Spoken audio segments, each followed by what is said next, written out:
안녕하세요. 사연에 빠지다의 DJ 민영입니다. 오늘도 두 가지 사연 준비되어 있는데요. 오늘도 재미있게 들어주시고 구독과 좋아요 버튼도 눌러주세요. 그럼 오늘의 사연 함께 시작해 볼게요.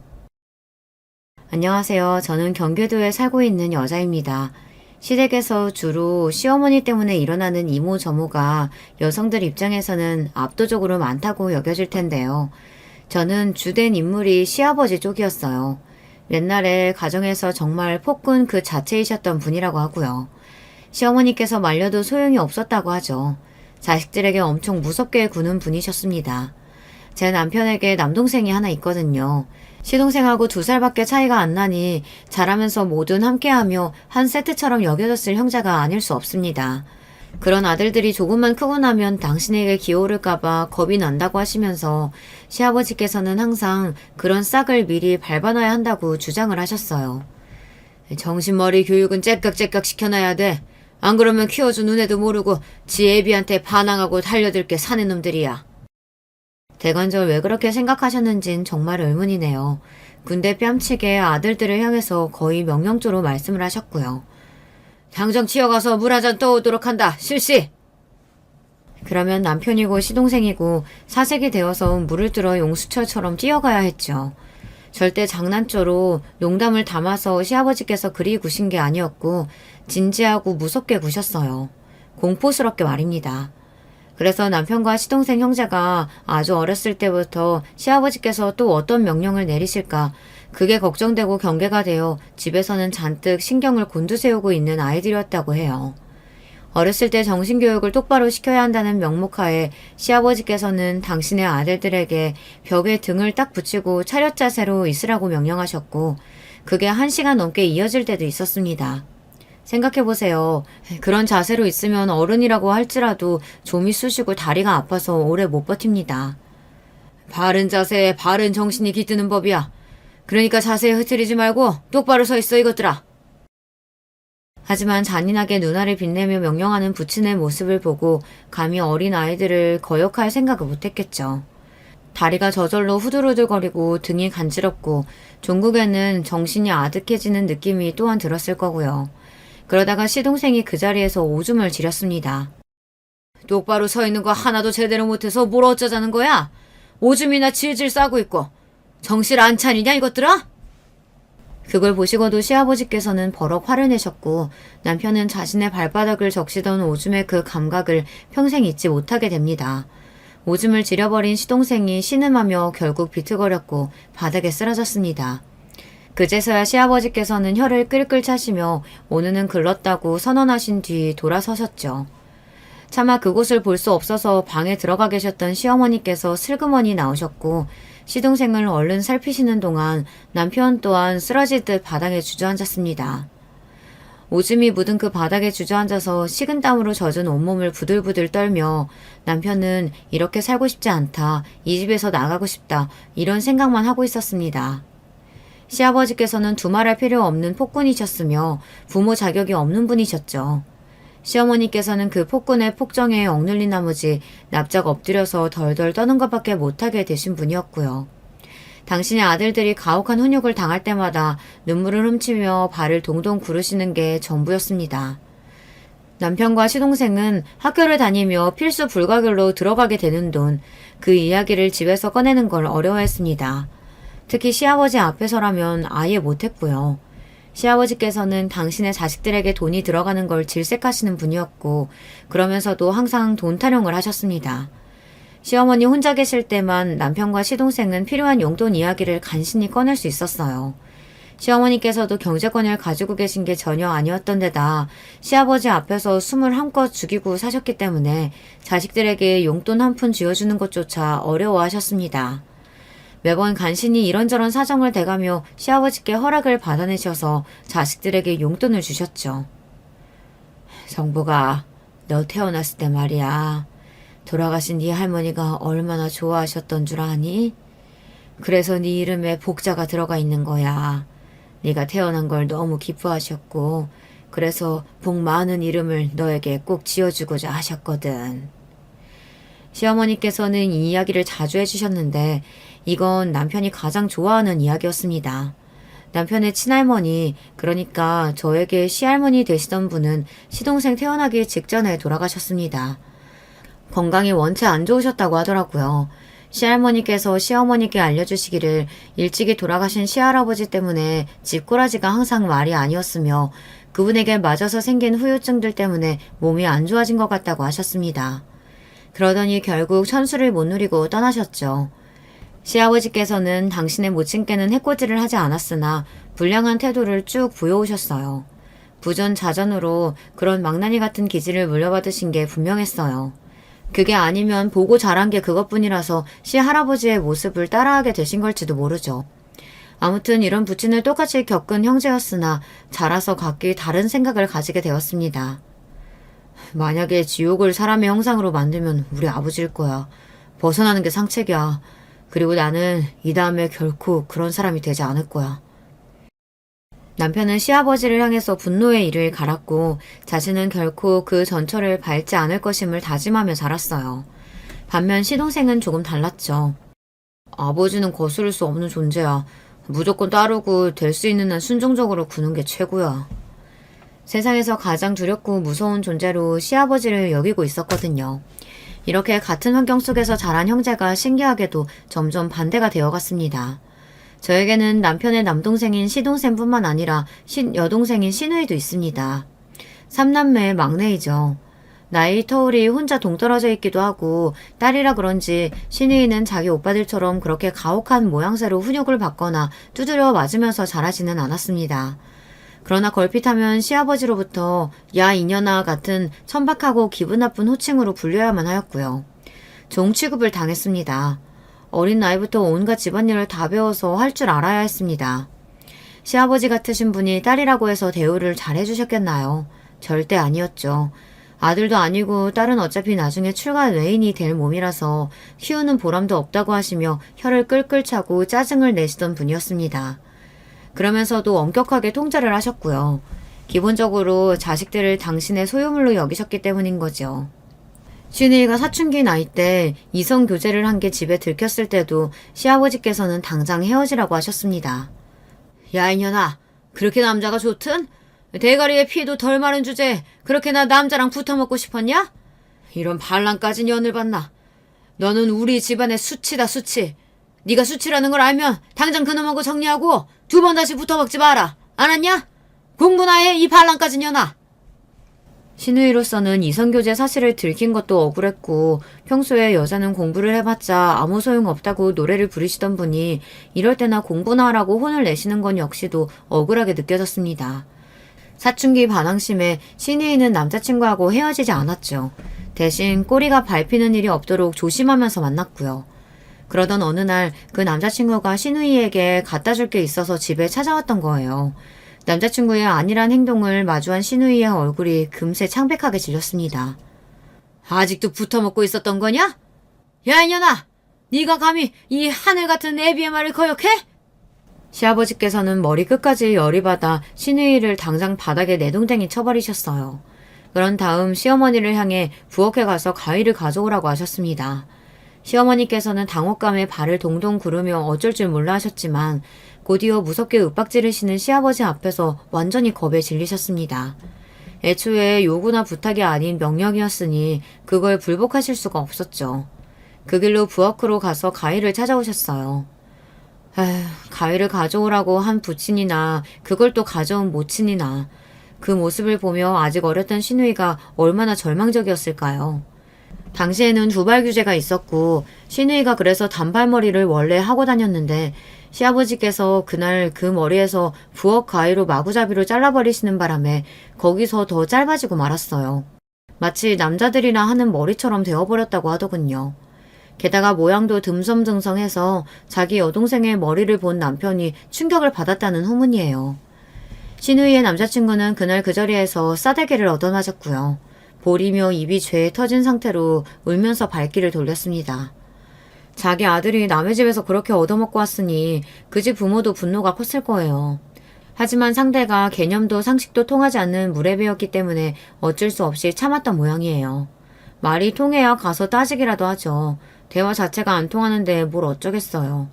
신혜인은 깊은 죄책감을 느끼게 되었고 그 이후로는 절대 자신의 개인적인 이야기를 집에다가 하지 않게 되었습니다. 꼬투리를 잡힐 조금의 여지도 내어 보이지 않았고 집에 마음의 문을 닫게 되었던 거죠. 계집년들은 나이가 차는 대로 시집이나 가버리면 그만이라고 시아버지께서는 입버릇처럼 그런 소리를 하셨었고 그것에 질릴 대로 질린 신우이는 일부러 순종적인 척하며 조용히 지내다 고등학교를 졸업하자마자 집을 나왔습니다. 혼자 알아서 자취생활을 하면서 전문대를 다녔고요. 참고로 3남매 중에서는 둘째인 시동생이 대학을 잘 나왔습니다. 힘들게 재수생활을 한 보람이 있는 결과였죠. 재수를 하겠다고 결정을 지었던 것도 시아버지의 강요가 있었기 때문입니다.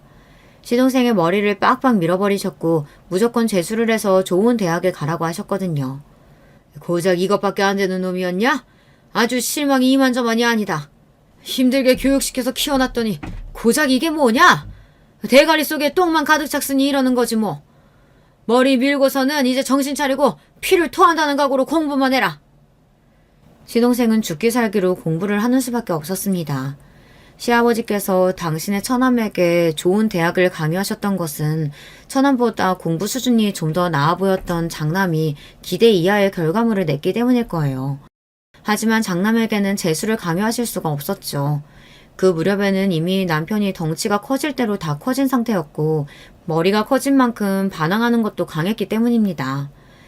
시아버지 당신께서 마구잡이로 휘어잡고 휘둘렀던 옛 시절을 다시 남편에게 맛보여주기는 어렵게 되신 것이었죠. 그래서 그 분노와 욕구를 몽땅 시동생에게 푸셨습니다. 그런 덕분이라고 해도 될지는 모르겠으나 어쨌든 시동생은 결과적으로 대학을 잘 갔어요. 남편은 보통 수준의 대학을 나왔습니다. 형제가 둘 다 군대를 다녀오고 대학을 졸업하고 사회생활을 시작하게 되자 이제 시아버지께서는 옛날에 그 폭군스러웠던 면모를 많이 잃으신 뒤였죠. 사람은 고쳐 쓰는 게 아니라는 말처럼 좋은 성격으로 변하신 건 절대 아니었고요. 나이가 드시면서 자연스레 힘을 잃게 되셨던 것뿐입니다. 더 이상 당신의 뜻대로 모든 것을 휘어잡고 군림할 수 없다는 걸 어쩔 수 없이 납득을 하신 것이었고요. 아마 이런 부모를 겪어보신 분들이 계실 거라는 생각이 드네요. 젊어서 기력이 있으셨을 때는 자식을 휘어잡으시고 멋대로 구시고 소유물처럼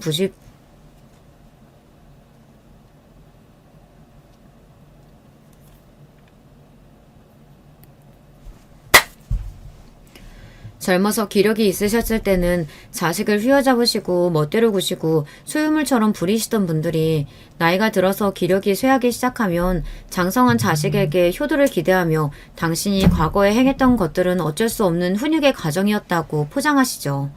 하지만 그래서는 안 된다고 생각해요. 그렇지 않나요? 자신에게 사과를 하고 잘못을 시인하면 마치 큰일이라도 난다고 여기는 그런 부모님들이 계시던데요. 가와만사성이라고 하잖아요. 가정 안에서 출발하는 관계부터 바로잡아야 밖에서도 인간관계를 잘 구축하고 살아나갈 수 있을 거라고 봅니다. 시아버지께서는 뻔뻔한 분이셨고 그래서 당신의 기세가 과거와 같지 않다는 걸 아시면서도 숙이시는 건 싫어하셔서 고압적으로 자식들에게 효도를 요구하셨습니다. 이를테면 사회생활을 하며 돈을 벌기 시작했으니 용돈을 내놓으라는 것이었죠. 10만원, 20만원, 뭐 그 정도였다면 당시의 기준이라고 할지라도 웬만하면 들었을 텐데 그것보다 더 많이 원하셨기 때문에 남편으로서는 부담도 되고 기분도 몹시 엄짠할 수밖에 없었습니다. 시동생도 마찬가지였고요. 차이점이 있다면 남편은 그걸 겉으로 티를 냈다지만 시동생은 티를 못 냈다는 것인데요. 과한 용돈을 요구하시던 시아버지를 만류하셨던 건 시어머니셨습니다. 애들이 이제 돈 벌기 시작했는데 모으도록 그냥 둬야 하는 거 아닐까요? 쟤들이 그만큼 커서 돈벌이 하는 게 전부 다 누구 덕이라고 생각하는데 그 배은망덕한 것들이 애비 덕분에 무탈하게 커서 대학까지 나오고 직장까지 얻었으면 응당 보답을 해야 하는 거 아니냐고. 이 애비가 먼저 말을 꺼내기 전에 그것들이 알아서 제깍제깍 은혜를 갚았으면 될 일이지. 그렇지만 용돈 너무 달라고 하는 건 좀 아닌 것 같아요. 아니기는 뭐가 아니야. 이 옆에 내가 나이 처먹고 주름살만 늘어난 게 아니라 간땡이도 같이 불었나? 죽고 싶어? 그게 아니라 당신 잘 생각해봐요. 애들이 이제 각자 자기 짝 만나서 결혼하려고 들지 않겠어요? 장가를 가야죠. 그런데 집에서 보태줄 거 없다시피 하니까 애들이 알아서 장가를 가야 하는데 돈을 모아야 되지 않겠냐고요. 돈이 없어서 장가 못 가기라도 하면 그럼 어떡할래요?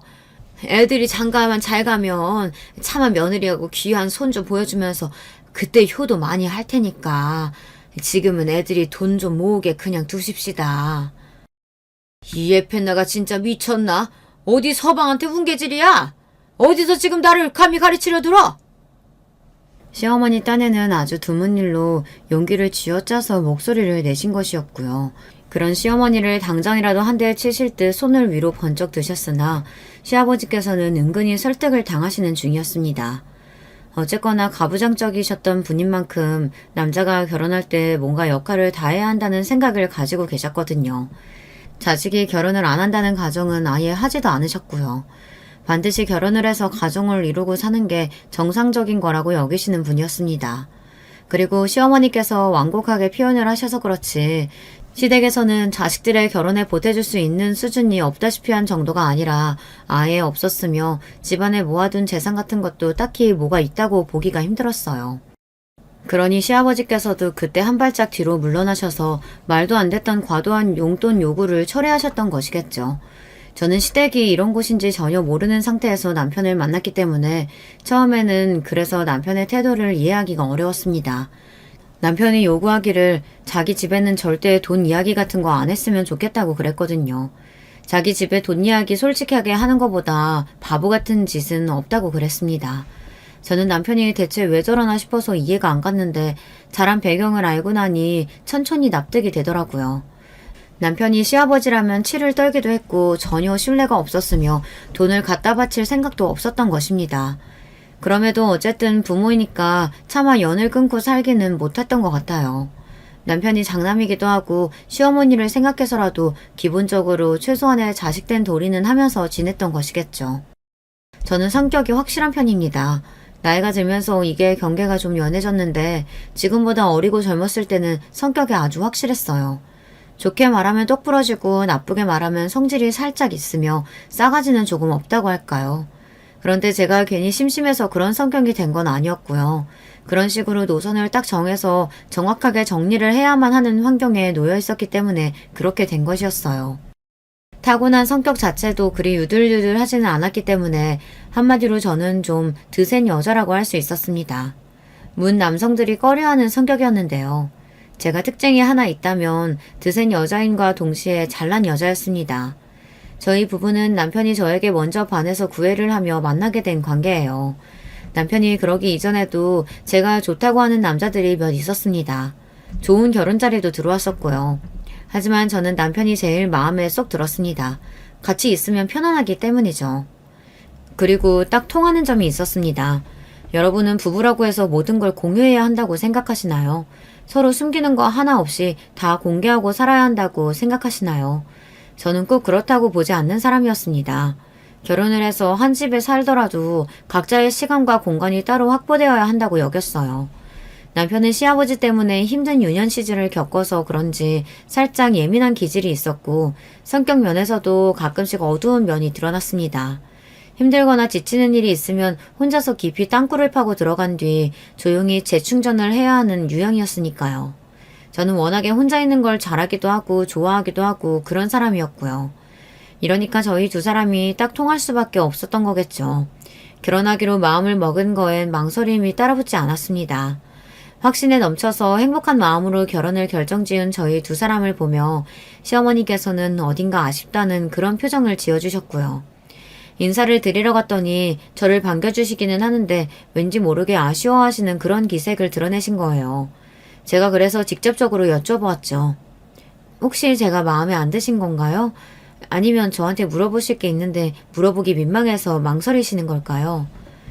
대체 왜 그렇게 아쉬운 표정을 드러내시는지 궁금해서 여쭤보았더니 시어머니께서 솔직하게 바로 답을 주시더라고요.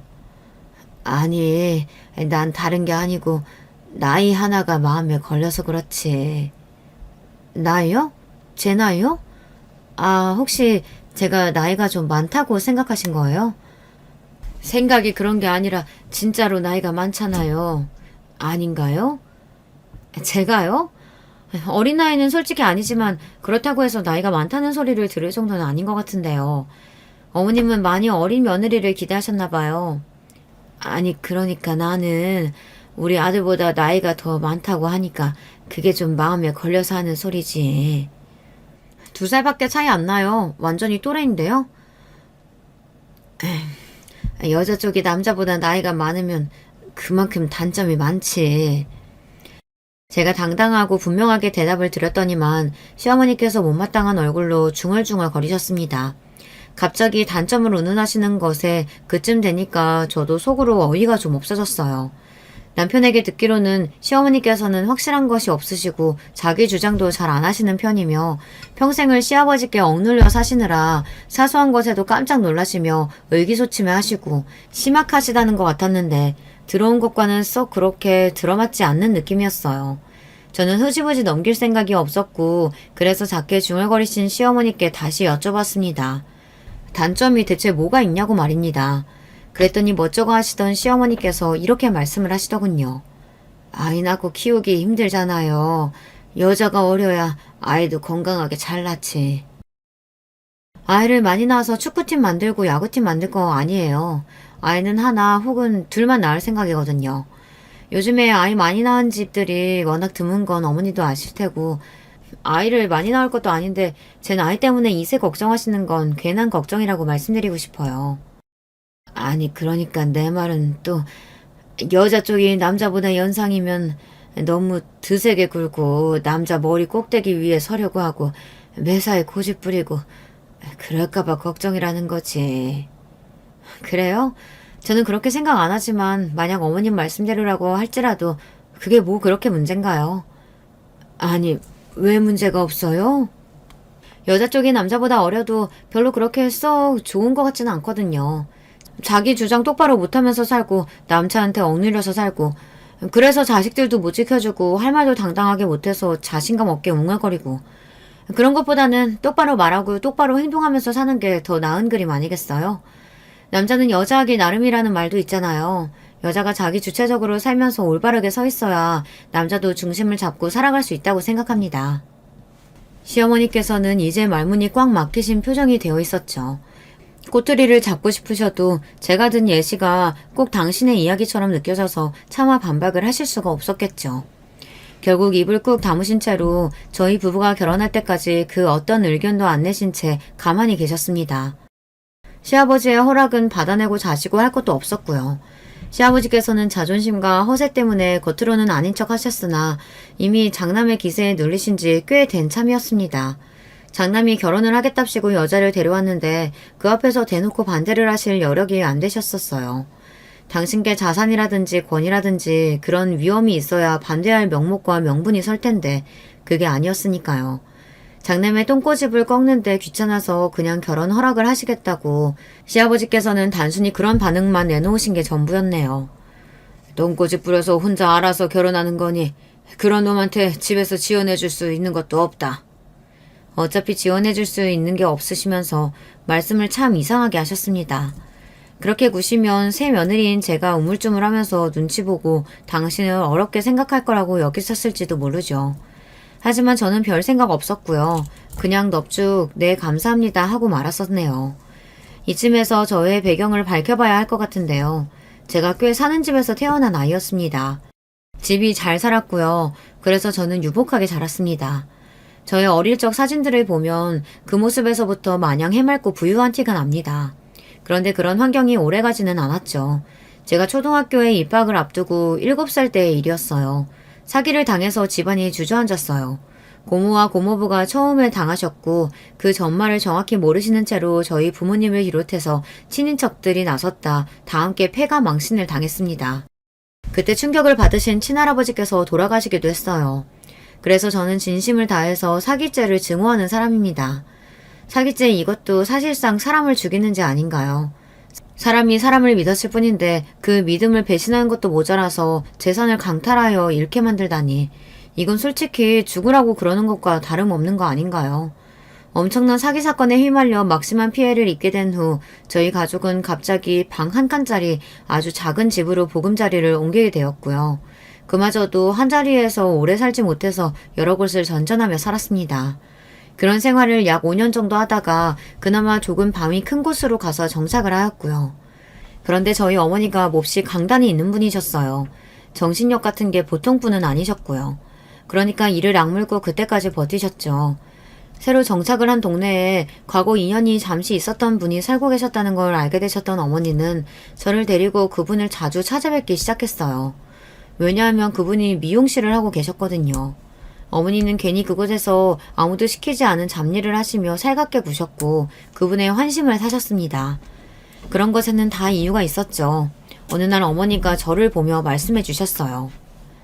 이제 학교 마치고 갈 데 없으면 무조건 거기 미용실에 가 있어.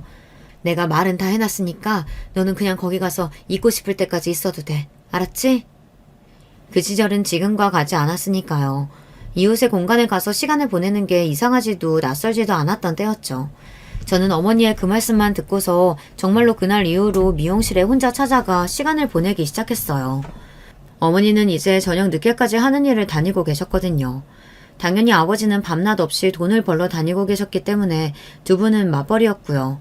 어린 저는 학교 수업이 끝나면 있을 곳이 필요했죠. 학원을 갈 돈도 없었고 매일같이 친구들 집을 전전하는 것도 무리가 있었으며 저녁밥을 매일 얻어먹을 수는 없었으니까요. 그런 면에서 미용실은 저에게 저녁까지 안락하게 시간을 보낼 수 있는 최적의 장소였습니다. 미용실 안에 딸린 쪽방에서 책을 읽기도 하고 손님들이 왔다 갔다 하는 걸 구경하면서 때로는 흥미로운 아주머니들의 대화에 귀를 한껏 기울이기도 하였죠. 그러다가 점점 아주머니들에게 저의 존재감이 부각되었고 어느새 저는 어린이인 주제에 그분들 사이에 껴서 한자리를 차지하게 되었습니다. 저를 챙겨주는 게 재미있다시며 일부러 미용실에 단골이 되신 분도 계셨어요. 저는 낯을 크게 가리지 않는 성격이었는데 그런 시간을 보내면서 점점 더 대범한 구석을 갖추게 된 듯 싶어요. 그래서인지 사람을 상대하는 것을 두려워하지 않는 사람으로 자라났고요. 그 시절, 그 시간들이 저에게는 귀중한 자산이 된 것이죠.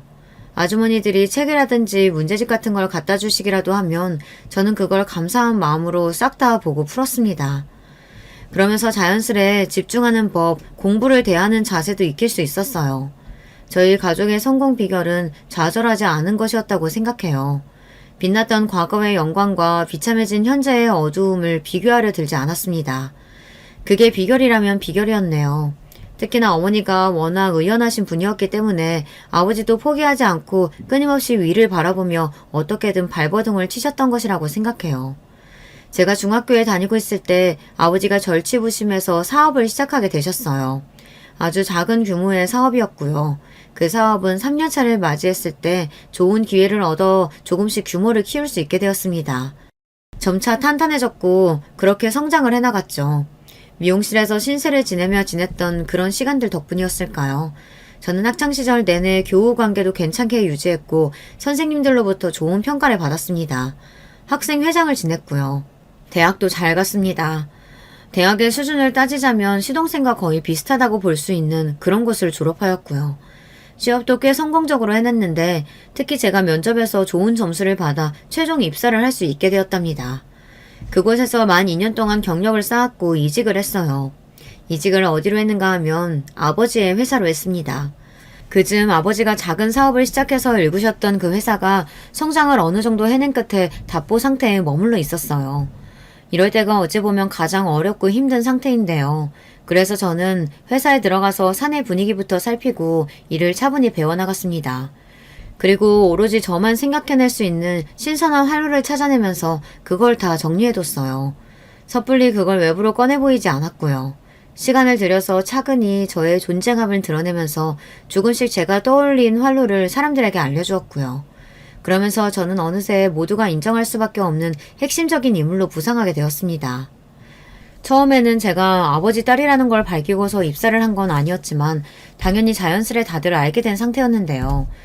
사람들은 입을 모아서 가족회사라면 단점이 극명하기 마련인데 이런 가족회사라면 환영이라고 하면서 이게 바로 가족회사의 모범적인 예시라고 말을 해주었어요.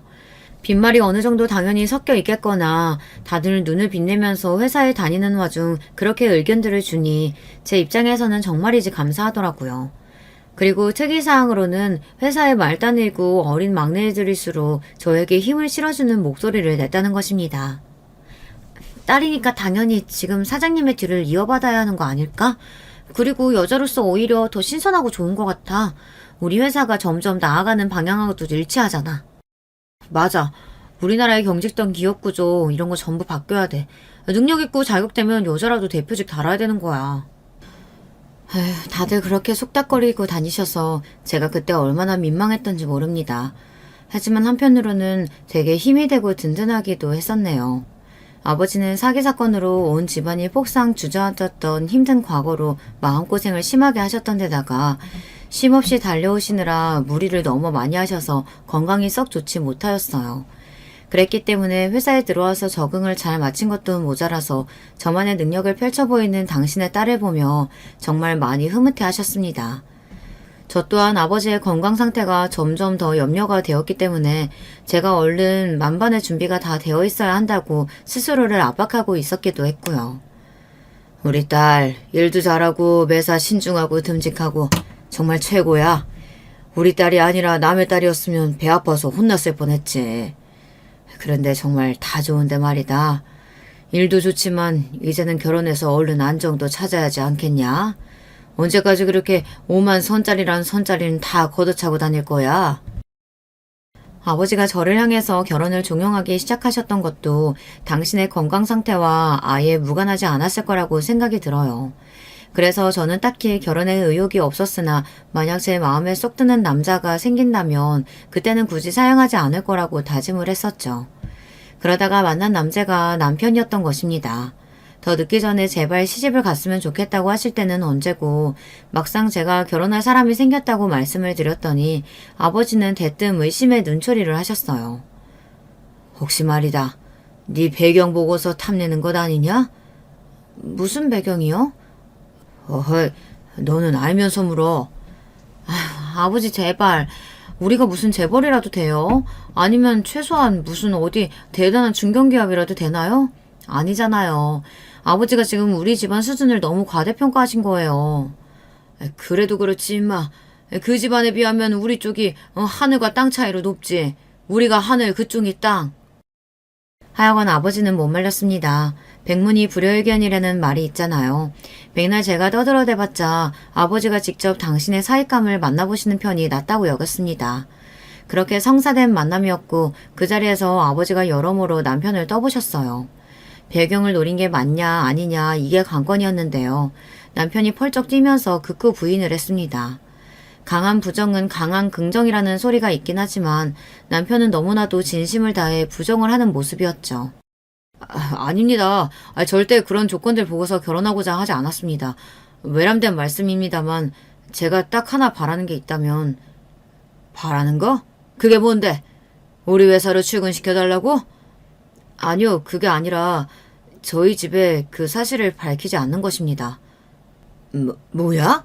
설마 자네 가족한테 결혼할 상대가 어떤 집안인지 정확히 안 밝히겠다는 건가? 내가 이해한 게 맞나? 예, 맞습니다. 저는 가족들에게 전혀 밝히고 싶은 마음이 없습니다. 그게 제 바람이에요.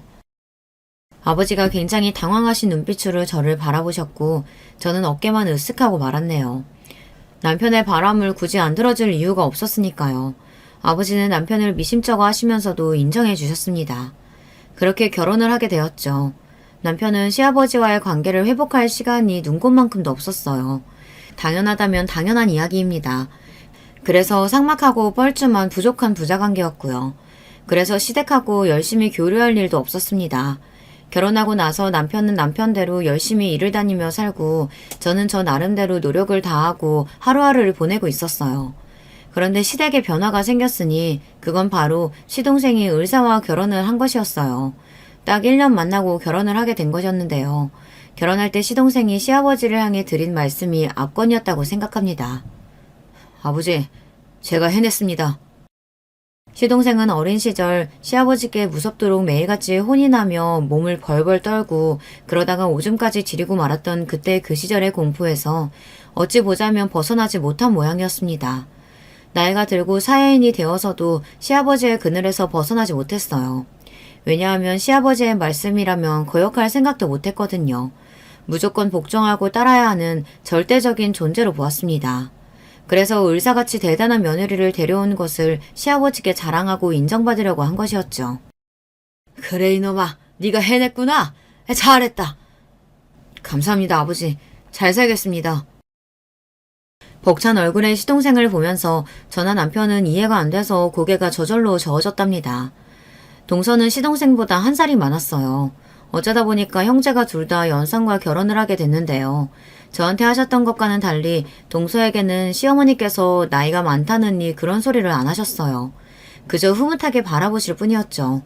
그거부터 차별이 느껴지더군요. 동서가 잘난 집안에서 태어나 자라 의사가 된 것은 아니었고요. 쉽게 표현을 하자면 개천에서 난 용에 가까웠습니다. 친인척 다 통들어서 의사가 된 건 동서가 유일했죠. 그리고 굉장히 엄하고 무서운 부친을 두었더라고요.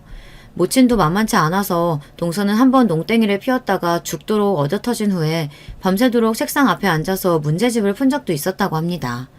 가족들이 보통은 아닌 것 같았어요. 그러니까 시동생하고 통하는 구석이 있었겠죠. 제가 회사 일 때문에 바빠 죽겠건만 동서가 생겼다고 해서 시댁에 발걸음을 한 건 아니었고요. 시누이가 돌아왔길래 시댁에 종종 들리게 되었습니다. 시동생과 동서의 결혼식에 참석한 것을 계기로 시어머니의 눈물겨운 설득을 마주한 시누이가 집으로 돌아왔거든요. 여태까지 계속 혼자 자취 생활을 하며 특별한 일이 없으면 절대 집에 오지 않았던 시누이였습니다. 이제 여러모로 집안이 안정적으로 굴러가고 있으니까 와서 지내라고, 시집이라도 가게 되면 그때는 같이 못 살지 않냐고 시어머니께서 열심히 설득을 해주셨고, 그래서 시누이가 시댁에 있게 되었건만 너무 오래 떨어져 살아서 그런지 막상 모녀 관계가 어색한 모양이었어요. 부녀 관계가 딱딱한 것은 말을 할 필요도 없었고요. 시어머니께서 분위기를 풀기 위해 며느리들이 자주 시댁에 들러줄 것을 요청하셨습니다. 저는 가만 보니까 시누이하고 왠지 잘 맞는 듯 싶었습니다. 대화가 잘 통하더라고요. 그래서 금세 좀 친해졌고, 그러면서 자연스레 시댁에 종종 가게 되었으며, 제가 차를 가져가서 그곳에 도착하면 시누이가 나와서 제 차를 타고 함께 카페 등지를 놀러가는 경우들이 생겼습니다. 남편의 입에서 듣는 시아버지와의 과거만 접했었는데 시누이의 입에서 전해 듣는 시아버지의 모습도 아주 흥미롭더군요. 옛날에 시누이가 얼마나 집에서 눈치를 보며 마음고생을 많이 했을까 싶었습니다. 며느리는 저만 있는 게 아니죠. 동서도 종종 시댁에 들렀어요. 바쁜 일사라서 들릴 때가 정해져 있진 않았고요. 얼굴만 비추고서 작은 먹거리 같은 것만 놓고서 사라질 때도 잦았습니다. 그러면서 자연스레 묘한 구도가 형성되더라고요. 시누이는 저와 동서 중에 단연 저를 좋아했고요. 저하고 있으면 편하다는 게 가장 큰 이유였습니다. 시아버지께서는 내심 그게 마음에 안 드시는 눈치였어요. 아무튼 딸년 하나 어리버리하게 잘못 낳아놨어. 어떤 쪽에 가서 붙어야 하는지 이건 초등학생이라고 할지라도 답이 보일 텐데. 아유, 멍청하게 굴고 있으니 답답한 것. 시누이가 저보다 동서에게 붙어서 친해지기를 바라신 모양이었습니다. 잘못 그랬다가는 시누이가 눈뒤집고 난리를 친 뒤 영영 집을 또 나가버릴지도 모르니까요. 그래서 시아버지께서 그 소리를 어디서 하셨는가 하면 제 앞에서 하셨습니다. 저 들으라고 하신 소리였죠. 제가 그 앞에 대고 무슨 말씀을 드리겠나요? 그냥 못 들은 척 하는 게 당연히 최선이었죠. 시어머니께서는 시아버지께서 동서를 더 선호하시니까 따라가는 느낌이었고요. 드문 경우로 저와 동서가 같은 시간에 시댁에 들릴 때도 있었는데요. 그러면 정말 티가 팍팍 나게 동서한테만 더 살갑게 구셨습니다. 제가 도착했을 때는 왔냐고 물으시더니 동서가 도착하니까 갑자기 냉장고에서 체리를 꺼내서 씻으시더라고요. 저는 그 냉장고에 체리 같은 과일이 있을 줄도 몰랐어요. 제가 좀 먹으려고 하니까 은근히 눈치를 주셨으면서 동서가 잘 먹으니까 흐뭇하게 웃으셨고요. 시어머니께서 애초에 자주 좀 와달라고 하셔서 저는 그 요청을 들어드리려고 있는 입장이었는데 자꾸 그러시니까 서운하더라고요. 그래서 날 잡고 한번 여쭤봤어요. 어머님, 왜 자꾸 동서만 예뻐하세요? 내가 언제 그랬니? 언제라고 특정할 수도 없어요. 항상 그러시니까. 그러자 시어머니께서는 민망한 표정을 감추지 못하셨어요. 저는 발뺌 마실 생각 말라는 눈빛을 부릅뜬 채 시어머니를 바라보는 중이었고요. 이윽 후 시어머니께서는 이런 대답을 내놓으셨습니다. 나는 모른다. 네 시아버지한테 물어보든지 해라. 나는 그냥 하자는 대로 하고 시키는 대로 따르는 것뿐이야. 그런 식으로 어벌쩡하게 떠넘기시더라고요.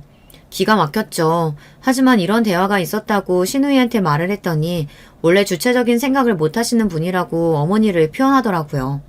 그래서 제가 그날 이후로 더 캐묻지 않고 시어머니를 그냥 내버려 두었고요. 시어머니까지는 그렇다 치겠는데 제가 과거를 다 들어서 그 정체를 알고 있는 시아버지께서는 안 어울리시게 살가운 미소를 짓기 시작하신 것만큼 왠지 그것만큼은 넘어갈 수 없었습니다. 을사 며느리를 집에 들여온 것으로 어깨에 힘이 잔뜩 들어간 시동생이 시아버지를 향해서 충성 이런 자세를 보였고요. 동서는 시아버지께서 자기를 추켜 세워주시는 게 좋은 모양이었어요. 그 이유를 알 것도 같았죠. 동선의 집안이 워낙 엄격하고 무서웠다고 하니까요. 시아버지 같은 그런 분에게 인정받고 칭찬받는다는 게 뿌듯한 거, 그 과정이 몸에 새겨져 있던 것입니다. 시동생과 동서 그 부부가 아주 쌍으로 제 기준으로 보자면 골 때렸습니다. 그런데다가 시아버지께서 노골적으로 자꾸만 저를 보시면 한숨을 쉬시는 게 아니겠어요. 에휴, 그 아들놈의 그 며느리년. 어느 날은 이런 소리까지 하시더라고요. 제가 하도 어이가 없어서 전에 시어머니께 여쭈다가 말았던 것을 시아버지께 대놓고 여쭤보았어요. 아버님, 저도 눈이 있고 귀가 있어요. 왜 자꾸 저한테만 그러세요? 동서한테는 활짝 웃어주시다가 저를 딱 보시고는 인상 쓰신 적도 있으시잖아요. 말하는 꼴하지 마라. 드세다 드세. 제가 드센 거면 아버님은 뭔가요? 천박하다고 해야 하나요? 놈이니 연이니 그런 소리 너무 자연스럽게 하시네요. 뭐라고? 이게 아주 건방지구나. 어디 며느리년이 하늘같이 떠받들어야 하는 시아버지한테 대들어? 이래서 사람 급이라는 게 나눠져 있는 거다. 네 동서는 을사잖냐? 너는 고작 흔하게 널린 직장인이고. 차별받는 게 당연한 거를 굳이 이걸 따지고 묻다니. 저 흔한 직장인 아닌데요. 제가 다니는 곳이 어딘지 아버님은 제대로 알지도 못하시면서 그러시네요. 막무가내로 구시는 버릇은 예나 지금이나 똑같으신가 봐요. 천박함이 아버님의 고육 특성일까요? 이래서 사람은 고쳐 쓰는 게 아니라고 하는 건가 봐요. 제가 웃으면서 또박또박 말씀드렸더니 시아버지의 얼굴이 가을날 잘 익은 사과처럼 붉어졌습니다. 열이 팍팍 오르신 것이죠. 그리고 어느새 부엌에 계시던 시어머니께서 놀란 얼굴로 초조하게 다가오신 상태였고요. 열받으신 시아버지의 상태를 보신 시어머니께서 어깨를 떠시며 저에게 얼른 허리 숙이고 사과를 하라며 거의 이 모양으로만 작게 외치셨습니다. 그러나 제가 한 건 코웃음 치는 일이었고요. 시부모님께서는 동시에 기가 막혀 하셨습니다. 이 고약하고 정신 나간 것이 너 때문에 필시 내 딸년도 안 좋은 물이 들어버렸겠구만.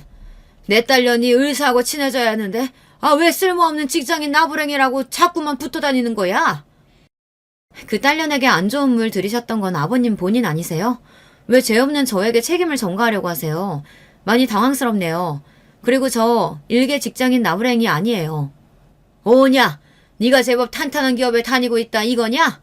그렇다고 해도 의사에 비할 소냐? 네가 의사가 버는 것에 반의 반이라도 버냐? 네, 벌어요. 차고 넘치게 법니다. 그 탄탄한 기업 말인데요. 대표가 저예요. 갑자기 숨막히는 침묵이 내려앉았습니다. 시아버지께서 놀라서 휘청거리셨고 시어머니께서는 손으로 입을 틀어막고 주저앉으셨어요.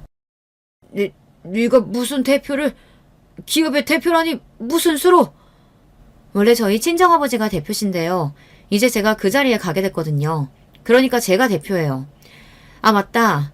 두 분은 저희 집안에 대해서 전혀 모르시죠? 그러길래 장남한테 좀 잘하지 그러셨어요. 장남에게 신뢰를 못 받으시니까 사돈 집안이 어떤 집안인지도 전혀 모르시는 거 아니겠어요. 이제는 시아버지마저 주저앉으셨는데 아예 엉덩바간을 찍고 마셨습니다. 그러면서 허리를 다치셨는지 한참 신음을 하셨고요. 저는 이제 볼장 다 봤다는 얼굴이 돼서 시댁을 나섰습니다. 시누이에게도 그날 따로 대화를 나눠 회사 이야기를 알려주었고요. 시어머니의 연락을 받은 남편이 시댁에 가서 시부모님과 시동생 동서가 있는 앞에서 모든 전말을 알려주었습니다. 제가 진정으로 어떤 존재인지 알게 된 이들은 넋이 나가버렸죠. 하지만 그 이전에 시아버지께서 엉덩방아를 잘못 찌으셨던 것 때문에 치료를 한참이나 받으셔야만 했답니다. 전혀 꼼짝을 못하고 지내셨죠. 아주 통쾌했고요. 거침없이 나서준 저에게 남편은 대리만족을 느낀다고 했어요. 똘똘한 시누이는 제가 회사로 불려들여 적성에 딱 맞는 자리를 하나 내주었고요. 이제 시댁에 발길을 할 필요가 없어졌답니다. 시아버지께서는 자존심 다 버리시고 남편에게 이제 와서 잘 보이려고 안달이 나셨으나 별 소용이 없었죠. 시어머니께서는 하루 종일 깊은 한숨만 내쉬시는 모양이었어요. 시무룩해진 시동생과 기운이 없어졌다는 동서의 근황은 궁금하지도 않았네요. 여러분 안녕하세요. 저는 집안 청소를 할 때마다 사연에 빠지다를 틀어놓는 아이 키우는 엄마예요. 아이를 낳고 키워보니까요. 아가씨 시절에는 몰랐던 세상이 보이더라고요. 가끔은 아예 제가 다른 사람으로 재탄생한 것 같다는 기분이 들기도 한답니다. 부모가 되어보신 분들도 다 저처럼 이런 과정을 거치셨는지 궁금하네요. 사연은 익명이니까 제가 허심탄회하게 한번 저희 결혼 생활을 털어놔 보고 싶은데요. 제가 나이가 많은 사람이 아님에도 보기 드물게 일명 중매 결혼을 하였습니다. 고상한 단어로는 맞선으로 순화를 시켜도 되려나요? 제 배경 먼저 설명을 드리면 좋을 것 같네요. 이 결혼을 하게 되기까지는 나름의 얽힌 이야기가 있습니다. 제가 중학생 때 저희 집은 무척 어려워진 상태였어요. 그때가 바로 친정 아빠께서 큰 외삼촌과 의기투합하여 사업을 시작하신 지 딱 2주년을 맞이하던 시점이었죠. 거래처에서 대금을 지급받지 못하고 있었는데 현금이 안 되니까 부득이하게 직원들 월급이 제때 안 나간 모양이었습니다. 흔한 일은 아니지만 충분히 있을 수 있는 일이죠. 당시에 두 분을 제외하고 사무실 직원만 6 정도였던 것으로 알고요. 그런데 충분히 있을 수 있는 일이었음에도 그중 한 직원이 지나치게 앙심을 품었던 거예요. 회사 내에 돈이 될 만한 것들은 싹 다 훔쳐서 도주하였습니다. 훔친 것들 중에는 법인카드도 있었어요. 그걸로 대범하게 고가의 물품들도 싹 다 결제했고요. 몇 달이 지나고 나서야 그 직원이 필리핀으로 몰래出국한 지 오래였다는 걸 알게 되었고요. 큰 외삼촌께서는 이때 스트레스를 너무 심하게 받으셔서 쓰러지셨습니다. 친정 아빠하고 동업하셨다는 대목에서 아마 유추가 가능하시겠지만 친정 엄마하고 큰 외삼촌은 정말 사이좋은 남매였어요. 그러니 친정 엄마께서도 덩달아 너무 힘들어하셨어요. 집안 분위기가 초상집이었죠. 저는 이때 하필이면 사춘기 중학생이었으니 저 역시도 이루 말할 수 없을 만큼 스트레스를 받아서 반항하고 그랬었습니다. 지금 생각하면 너무 죄송할 따름이에요. 부모가 멍청하게 굴어서 상황이 이렇게 된 걸 왜 자식이 피해를 받아야 돼? 나도 부모를 선택할 수 있었다면 이런 부모는 절대 안 골랐어. 이런 부모 밑에서 태어나게 해달라고 빈 적은 단 1초도 없었으니까. 너는 네 외삼촌이 쓰러져서 병원에 계신 상황인데도 그런 말이 나오니? 왜 이렇게 배은망덕하게 굴어? 은혜를 입어봤어야 배은망덕하게도 구는 거 아닌가? 나는 딱히 은혜라는 거 받아본 적 없는데? 내가 다른 집 아이에 비해서 잘 누린 게 단 한 가지도 없잖아. 엄마가 나한테 잘해둔 게 대체 뭐가 있어? 엄마 입으로 한번 말을 해봐. 이런 버르장머리는 도대체 어떻게 상대를 해야 할지. 미영아, 엄마는 그저 네가 빨리 이 반항기를 지나보냈으면 좋겠구나.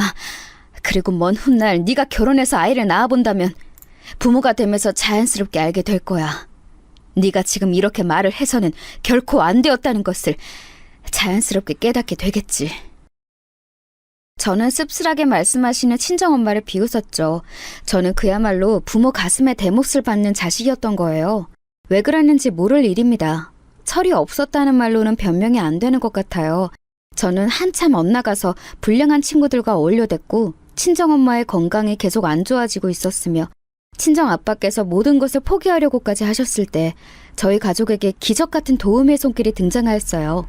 당시에 친정엄마께서 너무나도 힘이 드시니까 정신적, 신체적으로 다 무너진 상태에서도 불철주야 교회에 매달리셨어요. 뭐라도 의지하려고 하신 거였죠. 그래서 저하고는 더 대립했던 것이고요. 저는 친정엄마께서 쓸데없는 것에 매달린다고 보았습니다. 엄마는 왜 이렇게 학습 능력이 없어? 만약에 정말로 신이 있다면 애초에 우리 집을 이렇게 힘들게 안 했겠지. 신은 없어. 엄마가 쓸데없는 시간 낭비, 체력 낭비, 돈 낭비라는 거야. 저는 친정엄마를 신랄하게 비웃었죠. 그런데 놀라운 일이 벌어진 거예요. 사정이 너무 이제는 어려워져서 사실상 운영 자체가 힘들어진 친정아빠와 큰 외삼촌의 그 사업체를 선뜻 도와주겠다는 구세주가 등장한 겁니다. 자산가 부부였고 그러한 배경을 숨긴 채 조용히 교회에 다니고 있던 분들이었어요. 우연히 친정엄마께서 다른 분들께 상담을 청하는 내용을 듣게 되신 그 두 분은 그 이후로 자꾸만 꿈에서 저희 가족을 도와줘야 한다는 메시지를 접하셨다고 합니다. 신기하게도 두 분이 똑같이 말이에요. 그래서 저희 가족을 도와주셨고 그 결과 사업체는 완전히 살아났어요. 이게 꿈인가 아니면 생시인가. 처자식 두고 나 혼자 세상 떠날 수는 없다는 생각 하나로 이 악물고 버티던 나날이었는데 이토록 기사회생을 할 줄이야. 이 기회를 내가 절대 놓쳐서는 안 되겠구나. 우리 딸 미영아, 그간 아빠 때문에 속상한 일 많았고 마음고생 많이 했지? 아빠가 미안해. 앞으로는 절대 우리 미영이 힘든 일 없도록 할게. 친정아빠께서는 저에게 가감없이 감정을 드러내시며 행동하시기 시작한 건 그때부터였어요. 그 이전까지는 사실 사춘기를 맞이하면 부녀 관계가 어색해지기 마련이라는 통상의 현상처럼 저희 부녀도 그랬었거든요. 친정 아빠께서는 이러나 저러나 일에 매달려 계실 수밖에 없는 분이었기에 저하고는 늘 거리감 또한 있었고요. 그런데 낭떠러지까지 갔다가 기적적으로 살아난 경험을 하신 친정 아빠께서는 이제 달라지기로 마음을 굳히신 듯 하였죠. 저에게 먼저 다가와 주셨어요. 저는 그런 친정 아빠가 어색하게 느껴졌고 스스로가 부끄러웠습니다. 나는 몇 년간 계속 철없이 반항하기만 했고 온갖 모진 말들을 다 뱉었는데 아빠도 뻔히 그거 다 아시면서 왜 나를 무조건적으로 포용해 주시는 걸까? 자연스레 반성이 되더라고요.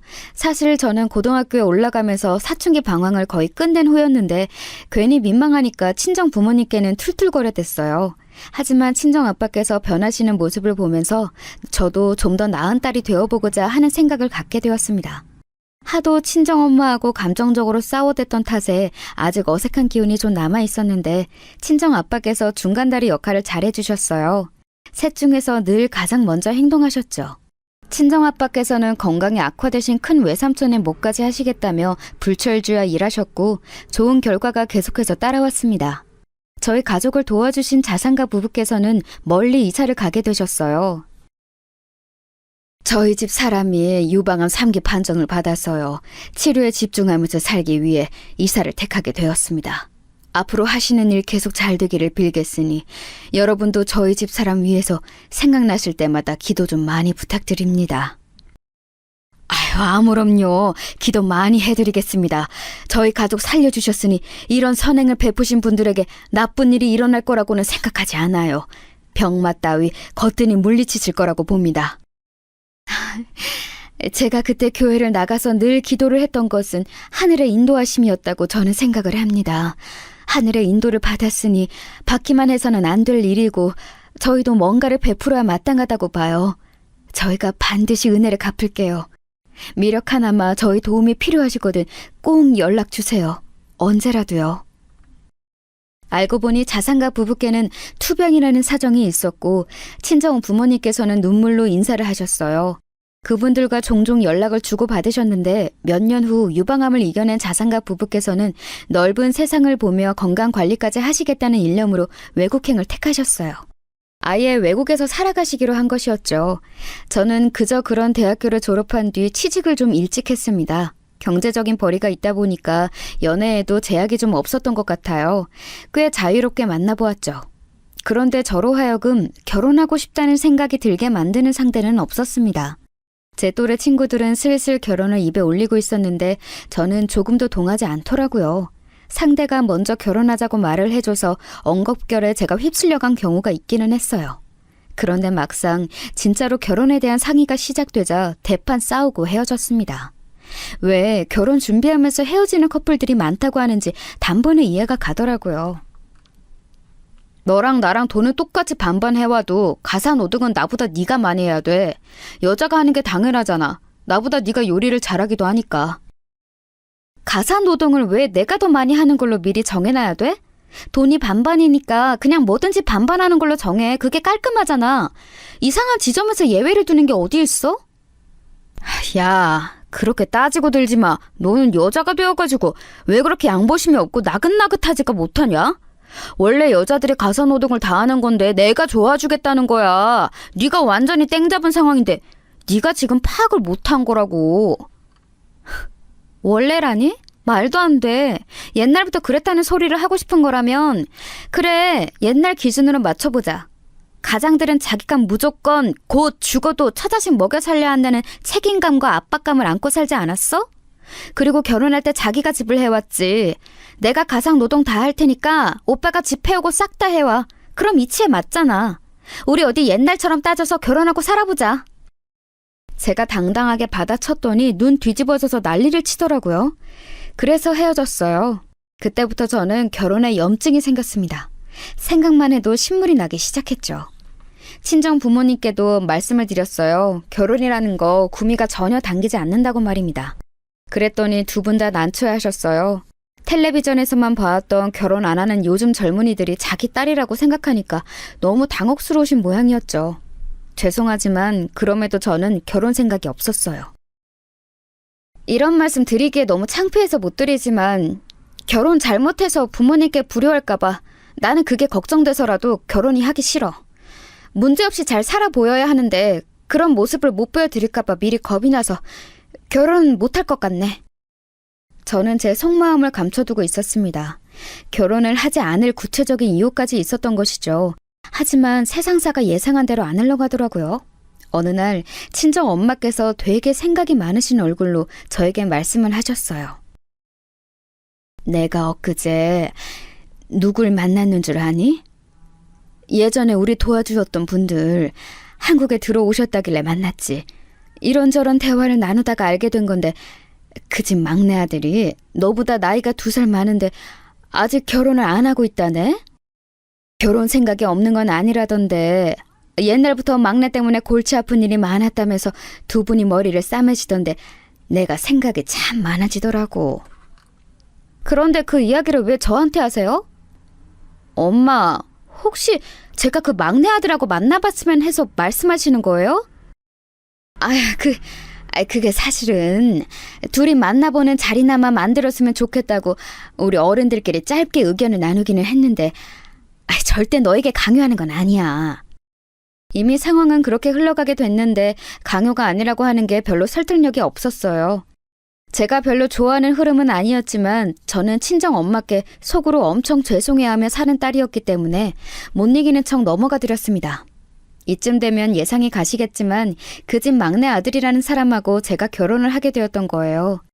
제가 남편이 첫눈에 마음에 들었다거나 아니면 결혼 생각이 갑자기 생겼다거나 했던 건 아니었습니다. 다만 남편하고 제가 서로의 필요한 때에 만난 사이라는 직감이 들었을 뿐이에요. 게다가 저를 그 자상가 부부, 아니 제 시부모님께서 마음에 들어 하셨어요. 그 반응을 또 저희 친정 부모님께서는 마음에 들어 하셨고요. 은혜를 갚는다는 생각을 하신 게 틀림없었습니다. 친정 엄마께서 저를 보며 기대감 어린 눈빛을 하시길래 그때 생각했죠. 아무래도 결혼을 해야 할 것 같다고요. 남편도 비슷했습니다. 결혼이라는 게 왠지 구속당하는 것 같아서 그 점은 안 내켰지만 녹청각으로 늙어 죽으면 부모님의 재산 안 주실 거라고 했었고 한다면 하시는 분들이니까 재산 받고 싶으면 결혼은 꼭 해야 하고 그렇다면 부모님이 마음에 들어 하시고 돌려 말하는 거 싫어하는 내 성격하고 잘 맞는 이 여자와 하는 게 정답이로구나. 내가 이 여자를 만나서 결혼하려고 지금까지 결혼에 흥미가 없었던 거구나. 이런 생각이 들더라. 그래서 당신에게 더 망설이지 않고 청혼했었던 거야. 계산기 열심히 두드리고 나니까 아무래도 이게 최선 같아서 선택하게 됐다고. 지금 그 말하는 거지? 그렇다면 나는 지금이라도 결혼 무르고 싶은데? 나는 다른 건 몰라도 부부가 서로에게 충실하지 않고 애정을 다하지 않는 결혼은 별로라고 생각해.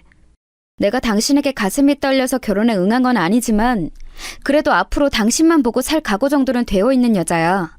그런데 당신은 그렇지 않다면 나는 이 결혼을 굳이 할 이유가 없다고 봐. 아니야, 그렇게 생각할 필요 없어. 왜냐하면 나도 당신만 보면서 살 거거든. 나 절대로 한눈 팔면서 살지 않을 거야.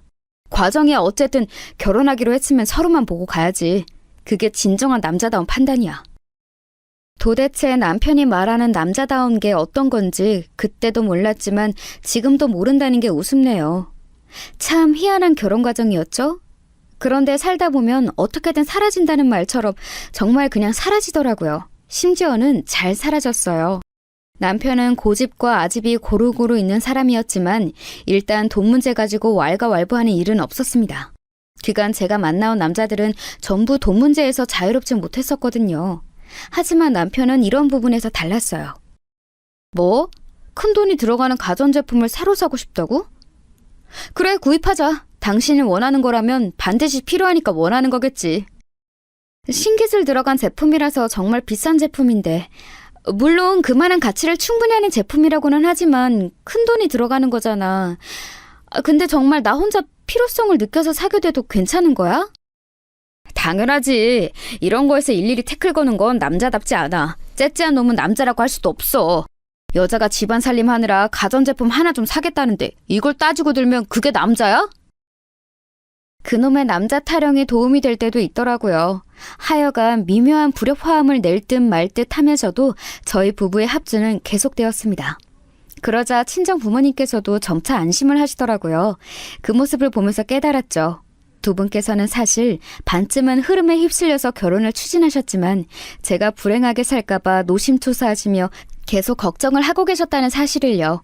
얼마 뒤 제가 생각보다 이르게 임신을 하게 되었고 친정 부모님께서는 몹시 기뻐하셨습니다. 제가 제대로 된 가정을 꾸려서 사는 게 맞다고 이제는 확신을 하신 눈치였어요. 친정 부모님의 반응을 살피는 제 내면에는 사춘기 시절을 너무 요란하게 보냈던 탓에 두 분을 향한 죄책감이 짙게 깔려 있었죠. 그래서였을까요? 저는 남편과의 결혼 생활이 삐거덕대기 시작했지만 결코 티를 낼 수가 없었습니다. 더군다나 저는 이제 임신한 몸이었죠. 이런 마당에 제가 행복하지 않다고 외쳐봤자 큰 소용이 없을 것 같았어요. 임신한 저를 두고 남편은 마음껏 놀러 다녔습니다. 그리고 그걸 당연하다고 여겼어요. 남자들은 원래 이렇게 주기적으로 야외 활동을 꼭 해주면서 살아야 돼. 그래야 충전이 되는데 당신이 임신해서 어디든 막 다니는 게 쉽지 않으니까 나라도 놀러 다니는 거지. 이건 어쩔 수가 없어. 웬만큼 말이 통하는 상대였다면 제가 진작에 단판을 지었을 텐데 남편은 정말 제가 살면서 본 사람들 중 최고로 막무가내인 사람이었어요. 무식한 놈이 신념을 가지는 것만큼 무서운 게 없다는 표현이 자꾸만 남편을 보면 떠오르더라고요. 그래도 제가 참을 인자 새기면서 참았습니다. 친정 부모님을 떠올리며 인내하였고요. 한편으로는 아이 낳고 몸 다 풀고 나면 두고 보자는 생각도 있었습니다.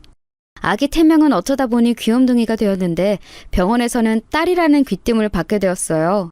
귀여운 딸이 태어날 것 같아서 가슴이 두근거렸죠. 어느덧 출산 예정일까지는 열흘 정도가 남아있었어요. 하지만 아이를 안 낳아 보신, 부모가 안 되어 보신 분들이라도 어른들이라면 상식적으로 출산이라는 게 딱 예정일에 맞춰서 그날 100% 실현된다는 보장이 없다는 것쯤은 아실 거라고 생각합니다. 저도 그렇고 병원에서도 무조건 그날 아기가 나온다고 장담은 안 하고 있었어요. 그런데 남편 혼자만 다른 세계에 살고 있었나 봅니다. 아, 맞다. 내가 말할 게 있는데 나 내일 저녁에 술 약속 있어. 아마 밤새 술 마시고 놀 것 같으니까 미리 말해두는 거야. 뭐라고? 당장 내일 술 약속인데 그걸 지금 말하는 게 당신은 미리 말한다고 생각이 들어? 그리고 웬 술 약속이야? 밤새 술 마시고 논다니? 제발 말 같지도 않은 소리는 하지 마. 지금 자기 와이프가 만삭 임산부라는 자각이 당신은 있는 거야, 없는 거야? 어차피 출산 그날까지 열흘인가 열 하루인가 아무튼 그 정도 남았다면서. 그럼 멀었네. 하루 정도 내가 논다는 게 그렇게나 안 입고 온 거야? 당신은 술 못 마시는데 나만 마시고 논다고 질투하는 건 아니지? 나는 원래도 술을 안 즐기는 사람이야. 세상에. 요즘 들어 그나마 속을 안 썩이길래 그래도 자기 자식 태어날 때 다 되어간다고 조금은 정신 차렸구나 싶었는데 그게 아니었구나. 내 착각이었구나. 당신 제발 부탁인데 정신 좀 똑바로 차려. 예정대로 돌아가면 그게 컴퓨터지 사람이야? 어디까지나 예정일이 그렇다는 거고 사실 오늘 당장 아기가 나온다고 해도 이상하지 않은 시기야. 이런 중요한 시기에 당신은 친구들하고 술이나 밤새 퍼마시고 싶어? 나 같으면 제발 누가 같이 놀자고 졸라대도 거절하겠다. 제정신이 박힌 사람이라면 와이프가 만삭 임산부인 친구에게 감히 술 마시자고 놀자는 말도 안 꺼내. 그러니까 그 이상한 친구들 이참에 싹 다 정리해. 이상한 친구들이라니? 내 고등학교 동창들이랑 대학 동기들이야. 전부 다 친하게 어울려 지내는데 그중 한 명이 외국 나가서 살다가 오랜만에 한국에 출장 업무차 들어와 있고 내일 저녁부터 시간이 나서 밤새 어울려 놀면서 회포 좀 풀겠다는 건데 이걸 이해를 못 해주냐? 당신이 워낙 이런 쪽으로 굴러먹었다는 걸 내가 이제 알아버려서 그래. 몰랐다면 멍청하게 흔들렸을 수도 있겠지. 그런데 절대 안 돼. 당신 그 어처구니 없는 술자리에 나가기만 해봐. 진짜 끝이야. 제가 정말 이를 악물고 말했습니다. 툴툴거리면서 돌아서는 남편의 모습까지 정말 활용점정으로 저를 속상하게 만들더라고요. 솔직히 말해서 비참하기까지 했어요. 왜 이렇게 철없고 생각이 짧은 남자의 아이를 가져서 지금 이러고 있는지. 남들도 다 이렇게 살 것 같지는 않은데 나 혼자만 이렇게 불행한 임신기간을 지나왔구나. 이런 생각들이 몰려들면서 눈시울이 뜨거워졌네요. 그런데도 남편 제 안색 한 번을 안 살피고 수건 하나 챙겨서는 욕실로 들어가면서 문을 쾅 세게 닫더라고요. 문짝 떨어지는 줄 알았어요. 자기 삐쳤다는 신호였죠. 사춘기 중학생이라도 만삭이 임산부 앞에서는 저렇게 큰 소음 내는 것에는 주의할 것 같은데 완전히 자기 기분대로 행동하는 남편 때문에 저는 골머리를 앓았습니다. 부풀어 오른 배 때문이 아니라 그날은 지끈거리는 머리 때문에 잠을 내내 설쳤어요. 이래저래 찾아보니까 출산을 앞둔 임산부들은 닥쳐올 분만의 고통에 대한 두려움과 드디어 만나게 될 아기와의 첫 순간에 대한 설렘으로 이 시기를 가장 들뜨게 보내던데 저는 다름 아닌 남편 때문에 머리를 싸매고 있었으니 이게 말이나 되는 것이었을까요? 출산 선배들이 하나같이들 하는 말이 임신 기간 내내 지옥인 줄 알았고 분만할 때는 이제 죽는구나 싶었으나 진정한 시련은 갓난아기 육아에 있었다고 하던데 그렇게 힘든 육아를 나는 저렇게 하등 도움이 안 되는 인간하고 해나가야 한다는 거야? 벌써부터 도움은 바라지도 않고 방해나 하지 말았으면 하는 바람을 갖는 내가 과연 정상일까? 이런 서글픈 생각으로 밤새 끙끙 앓았어요. 그런데도 저는 이걸 별로 의심하지 않았습니다. 바로 남편이 그 밤샘 술자리에는 나가지 않을 것이라는 사실 말이에요. 유치하고 저급하게 실이 삐친 티는 팍팍 냈으나 그걸 끝으로 남편이 놀러 나가지 않을 거라고 믿었는데요. 저는 현실을 부정하고 싶은 상황을 이튿날 맞닥뜨리게 되었습니다. 오후 5시 남편이 메시지를 남겨왔어요. 불금의 의미란? 바로 불타는 금요일. 나 오늘 불사 지르고 올게. 당신의 뱃속 양수에서 헤엄치고 있는 우리 귀염둥이하고 텔레비전이나 보면서 잘 쉬고 있어. 예정일 많이 남아있으니까 안심 좀 해. 저는 제 눈을 의심하면서 짧은 그 내용을 읽고 또 읽었습니다. 바로 전화했는데 안 받더라고요. 아직 업무 중임을 감안해서 진짜 화를 꾹 참으면서 메시지를 쓰다가 임신 초기부터 꾸준히 점층 쪽으로 붓기 시작해서 이제는 아주 오동통해진 손가락으로 휴대폰 타자를 치려니까 화가 난 상태에서는 갑자기 너무 힘이 드는 거예요. 너무 서러웠죠. 임신 때문에 저는 온갖 고생 다 하면서 생명에 대한 책임감과 애정으로 버텨왔는데 남편이란 작자는 늘 그렇듯 유유자적이었으니까요. 메시지 쓰던 것을 때려치우고 다시 전화를 건 뒤에 아예 음성 메시지를 남겼습니다. 뭐? 불금 같은 소리하고 자빠졌네. 당신 진짜 미친 거 아니야? 우리 귀염둥이가 있는 양수 그거 언제 터질지 모르는 상황인데 불사 지르면서 논다는 소리가 그 입에서 쳐나오니? 퇴근하자마자 당장 집으로 튀어와! 책임감이나 도리 같은 건 저는 어느새 기대하지도 않고 있었던 것 같아요. 그저 일만의 양심이라는 게 있으면 음성 메시지를 듣고 집으로 올 거라고 여겼습니다. 사람이라면 그렇게 해야 한다고 보았네요. 저녁 시간이었는데 전혀 배도 안 고팠고요. 저녁 밥을 하고 자시고 할 것도 없었던 것 같아요. 소파에 비스듬히 앉아서 그저 시계만 노려보고 있었습니다. 남편의 근무가 끝나는 6시가 되자마자 휴대폰을 다시 확인했는데 아무것도 안 와 있어요.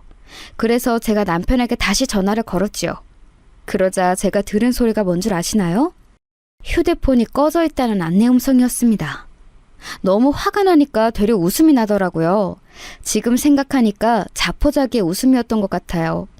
휴대폰을 끄다니 이건 완전히 해보자는 거잖아요.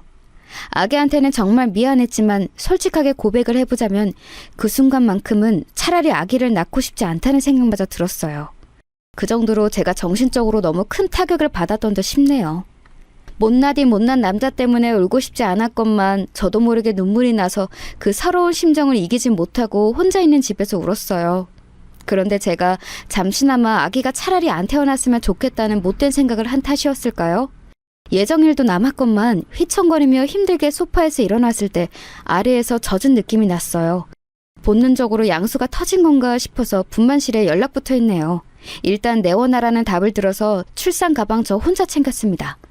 그러면서 남편에게 전화를 해봤지만 역시나 휴대폰이 꺼져 있었죠. 눈물을 훔치고서 메시지를 남겼습니다. 양수 터진 것 같아서 병원 가니까 이거 보는 대로 병원으로 달려오라고요. 메시지를 딱 보내고 나니까 그때부터 미친 듯이 진통이 시작되었어요. 식은땀이 줄줄 흐르고 눈앞이 흔들거렸습니다. 급하게 택시 불러서 병원으로 향했어요. 우리 부모님께 내가 혼자 이렇게 진통하는 모습 보여드리는 건 싫어. 보시면 분명 가슴 아파하실 거고 나도 왠지 이런 모습 보여드리면 불효하는 게 될까봐 망설여지네. 직관적으로 표현을 하자면 저는 왠지 자존심이 꽤 상했던 것 같아요.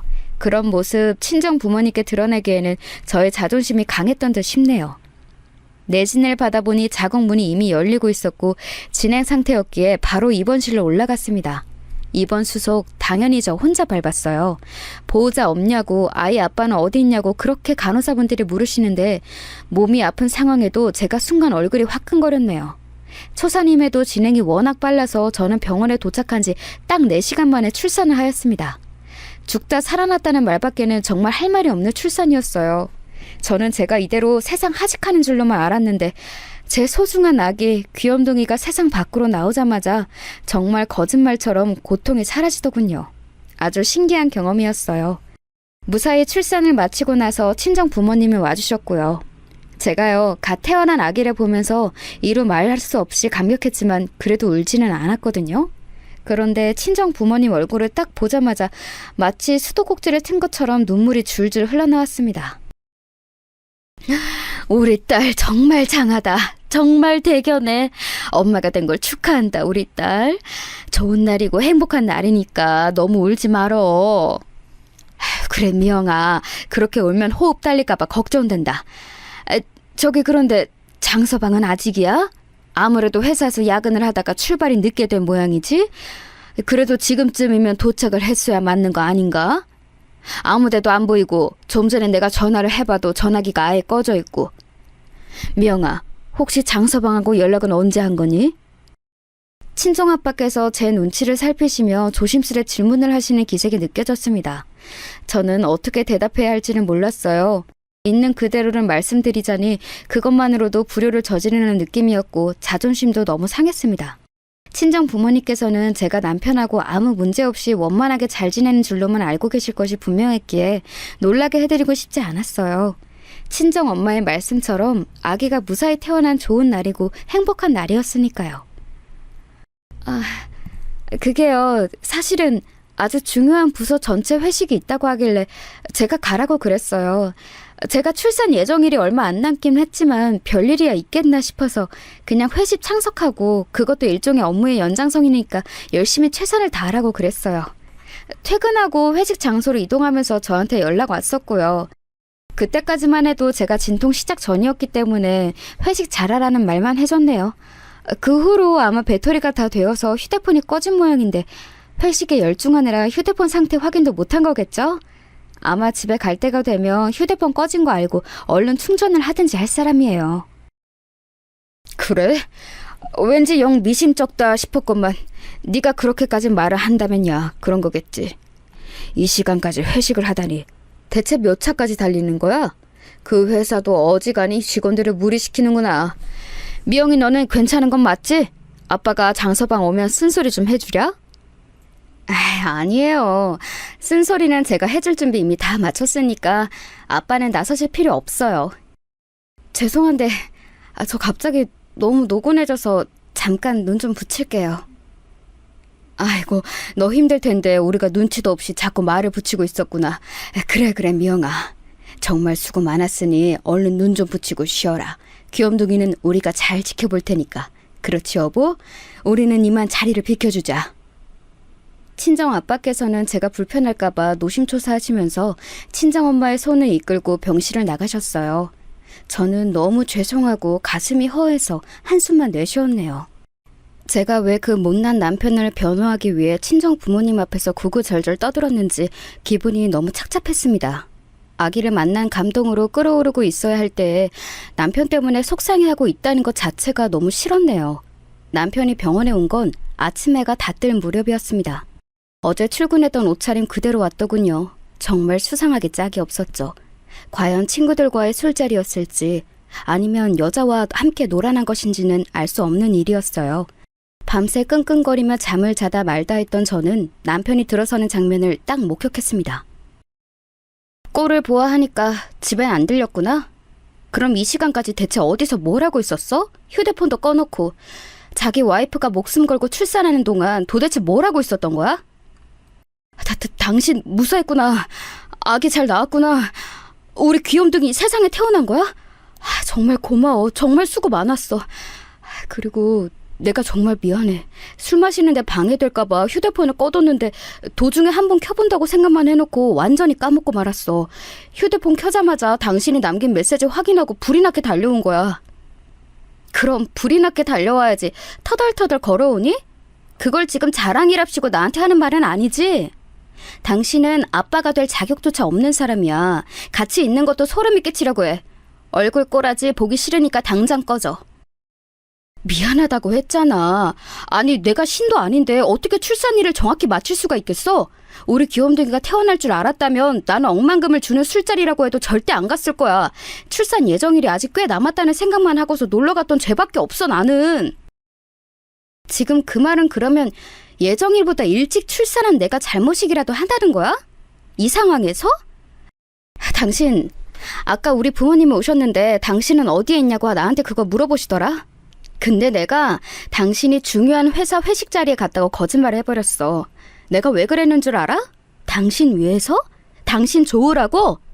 아니야. 우리 부모님 걱정시키기 싫어서야. 당신 같은 남자하고 결혼한 내 스스로가 너무 쪽팔려서야. 알아? 제가 분노와 서러움으로 입술을 덜덜 떨면서 말을 마치자 남편은 즉시 무릎을 꿇었습니다. 머리가 부스스하게 뻗친 그 정수리마저도 꼴 보기 싫더라고요. 아나무인 같은 인간이 제 앞에서 무릎까지 꿇었는데 저는 왠지 그것조차 가식으로 보이더군요. 제가 간 낳은 아기의 아빠인 사람인데도 샘솟기 시작한 모정으로도 감싸기가 힘들어지고 있었어요. 용서해달라며 고개까지 푹 숙인 남편을 내려다보며 제가 이를 악물고서 말했네요. 그래도 아기 아빠니까 아기는 보고 가. 그런 자격 정도는 있다고 생각하니까. 하지만 나 찾아와서 볼 생각은 하지 마. 너무 소름 끼치고 화가 나서 오히려 나 회복하는 데 역효과만 나. 남자로서의 자존심도 다 내려놓고 내가 지금 무릎까지 꿇고서 애절하게 빌고 있는데 당신은 이걸 보고도 마음에 동요가 없어? 당신 말대로 내가 우리 아기 아빠잖아. 좋든 싫든 그건 사실이고 당신이 지금 이렇게 감정 앞세워서 굴면 결국에 이건 당신만 손해인 짓이야. 잘 생각했으면 좋겠다. 뭐? 참나 진짜 어이가 없네. 내가 분명하게 경고하는데 한 번만 더 그런 개소리하면 아예 병원에다가 얘기해서 당신 면회 자체를 막아둘 거야. 산모가 요청하면 그거 가능한 걸로 알고 있어. 그러면 당신은 우리 아기 얼굴도 못 보는 거야. 그렇게 되고 싶으면 계속 그런 개소리를 짓거려 보든가. 제가 단호하게 맞서자 남편은 꿀먹은 벙어리가 되어서는 조용히 일어나 병실을 나갔습니다. 1초라도 더 면상을 보기 싫은 게 진심이기는 하였으나 정말 더 이상 저에게 용서를 구하지도 않고 진심 어린 사과도 하지 않고 휙 가버리는 그 태도에서 저는 정남이가 떨어지는 느낌을 받았어요. 인간관계에서 가장 무서운 게 바로 정 떨어지는 거라던데 어떻게 보면 그때부터 이미 돌이킬 수 없어졌는지도 모르겠습니다. 퇴원을 위해서 산후조리원으로 갔어요. 원래는 이 시기에 시부모님께서 한국에 돌아오실 예정이었으나 계신 곳에서 독감 바이러스가 유행하는 바람에 그러시지를 못했습니다. 일정이 너무 늦춰지게 되었다며 두 분께서 아쉬워하셨는데 영상통화로 아기를 바라보시는 눈빛에 사랑이 넘치셔서 기분이 내심 묘했어요. 왜 남편은 자기 부모를 닮지 않았는지 그것이 안타깝고 의문이었습니다. 조리원 생활을 하는 동안 남편에게서는 이렇다 할 건덕지가 없었습니다. 딱 3번 와서 아기만 보고 간 게 다였어요. 저한테는 카톡으로 용서와 관련된 명언 이런 거나 보내왔고요. 철이 없는 것도 정도가 있지. 생각이 짧은 것에도 정도가 있지. 정말 머리가 아팠습니다. 제가 자꾸만 내쉬는 한숨이나 아기만 슬쩍 보고 가버리는 남편의 태도를 보고 친정 부모님께서는 뭔가를 감지해내신 것 같았어요. 표정을 보니까 오묘하더라고요. 하지만 저에게 선뜻 말씀을 안 꺼내신 건 저를 배려해서 그러신 거겠죠. 미영아, 여기서 별로 편해 보이지 않는데 너만 괜찮으면 우리 집 가서 마저 몸 풀고 지내는 거 어떠니? 저야 그러면 너무 좋지만 두 분이 너무 고생하실까 봐 그게 좀 걱정이에요. 엄마는 저 때문에 집에서 그럼 계속 쉬지도 못하실 텐데. 네가 좋다면 다른 건 안 따져도 돼. 그럼 우리 집으로 얼른 가는 걸로 하자. 친정 엄마께서는 예전에 건강이 안 좋으셨던 때의 후유증인지 관절이 안 좋으셨지만 그런 내색도 안 하시고 무조건 저를 반겨주셨어요. 친정 아빠께서도 싱글벙글이셨고요. 무조건적인 제 편이 있다는 게 감사해서 저는 남편이 얼마나 못난 놈인지도 잊고 편하게 친정에서 며칠을 지냈습니다. 그리고 원래 친정에서 이틀을 더 머무는 게 본래 계획이었지만 그냥 앞당겨서 집에 들어가기로 하였어요. 저는 사실 조리원에서부터 계속 저희 집 안방의 침대가 계속 그리웠거든요. 딱 제 체형과 잠버릇에 맞춰서 매트리스를 골랐던 제품이라서 그런지 그 침대가 유독 생각이 났어요. 그런 참에 친정 엄마의 고향 친구 모임이 갑자기 한 주 당겨지면서 그 주의 주말로 변경이 되었거든요. 저하고 아기가 있으면 친정 엄마께서 편히 노실 생각도 안 드실 테니 그냥 빨리 집으로 돌아가는 게 낫겠더라고요. 친정 아빠께서 무척 서운해 하셨죠. 우리 딸이랑 손녀딸이랑 같이 지내서 참 행복하고 좋았는데 이제 집에 가면 앞으로 계속 장서방이랑만 놀고 지낼 거지? 엄마 아빠는 모른 척 할 거지? 벌써부터 섭섭해지려고 한다. 내가 마음의 준비를 해놓고 있어야겠구나. 아니에요. 제가 두 분 뵈러 자주 놀러 올게요. 저 혼자라도 올 거예요. 왜 이렇게 자주 오냐고 잔소리 하실 정도로 올 테니까 지금 그렇게 안 섭섭해 하셔도 돼요. 그렇다면야 우리야 환영이다만 장서방 의견은 듣지도 않고 미영이 너 혼자 이렇게 우리 보러 자주 오겠다고 미리 정해도 되는 거야? 이제 아이가 태어났으니 부모 둘이서 하루 24시간이 모자라도록 아이만 쳐다보고 있어도 모자랄 것 같은데 정말 우리한테 네가 자주 오겠다고? 너 진짜로 장서방이랑 별 문제 없는 거 맞지? 제가 손사래까지 쳐가면서 문제 없다고 강조를 했죠. 하지만 그런 제 노력이 무색해지는 상황이 코앞에 닥쳐 있었더라고요. 친정 부모님 그리고 아기와 함께 집으로 당도한 저는 신발장에서 낯선 여자 구두부터 마주하게 되었습니다. 인지보다도 빠르게 몸이 움직이더라고요. 저도 모르게 성큼성큼 걸음을 옮겨서 안방으로 향했어요. 안방에는 제가 지난 몇 주간 그리워했던 그 침대 위에서 뒹굴고 있는 남녀가 있었습니다. 쪽쪽 거리느라 정신이 없어서 집에 사람이 들어온 것도 몰랐던 둘은 방에 제가 들이닥치자 그제야 소스라쳤어요. 당신 지금 여기 왜 있어? 아직 처가 있어야 하잖아. 이 모양 이 꼴일까봐 일찍 와봤어. 저 여자는 누구야? 내가 혹시나 해서 묻는 건데 나 혼자 서럽게 출산하던 날 저 여자 만나서 놀았던 건 아니지? 제가 비소를 지으면서 묻자 황당하게도 그 상간녀가 흠칫 놀라더라고요. 그것만으로도 맞다는 확신을 얻을 수 있었네요. 이런 짐승만도 못한 놈을 어쩌면 좋을지 제가 허탈한 웃음을 흘리고 있을 때였습니다. 이게 도대체 뭐하는 짓거리인가? 장서방, 감히 우리 딸을 두고 이딴 추잡스러운 짓거리를 해? 장인어른, 게다가 장모님, 다 같이 오신 거예요? 와, 돌아버리겠네. 친정 부모님께서 사색이 되신 채로 다가오셨어요. 친정 엄마께서는 현기증이 나시는지 벽을 잡고 서셨습니다.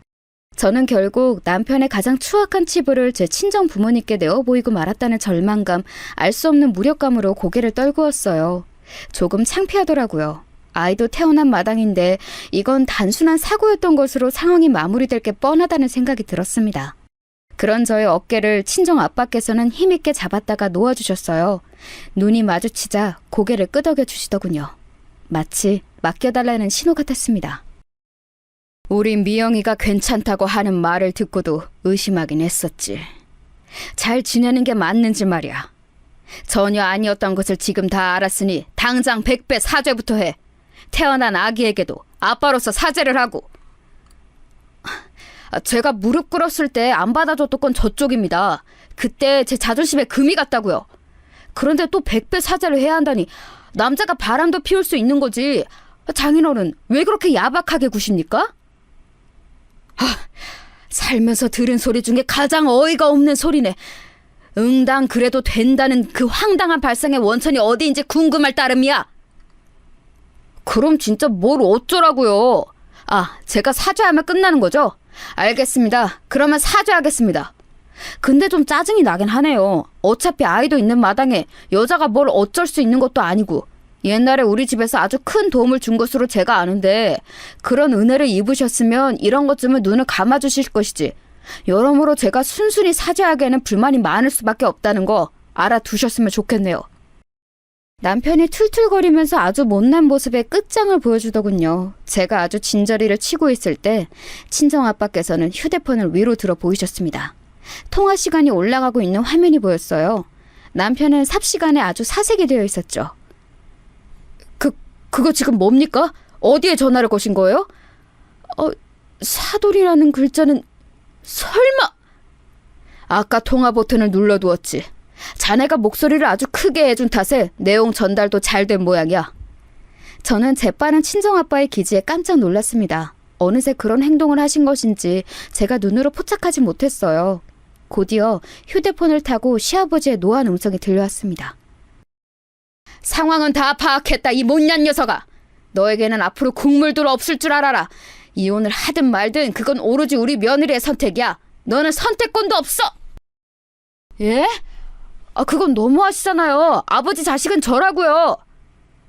너는 지금 내 자식이 아니라 사탄의 자식이다.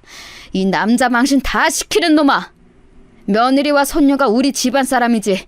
너는 이제 우리 집안 사람도 아니야. 네가 글러먹은 걸 알면서도 그래도 결혼하고 나면 철이 들겠지 싶었던 것이 내 착각이었구나. 우리 며느리같이 똑부러지는 상대를 만나서 이게 개가천선하는 줄 알았더니 전혀 아니었구나.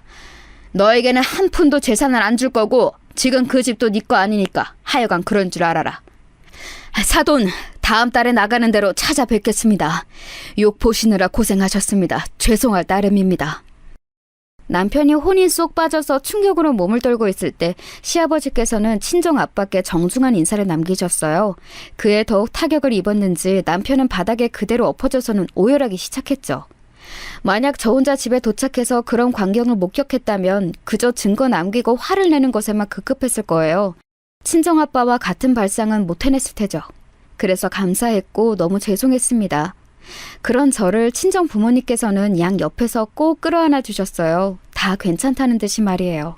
그러자 제 마음속 저도 모르고 있던 응어리가 슬슬 풀리더군요. 마음을 굳게 다잡았어요.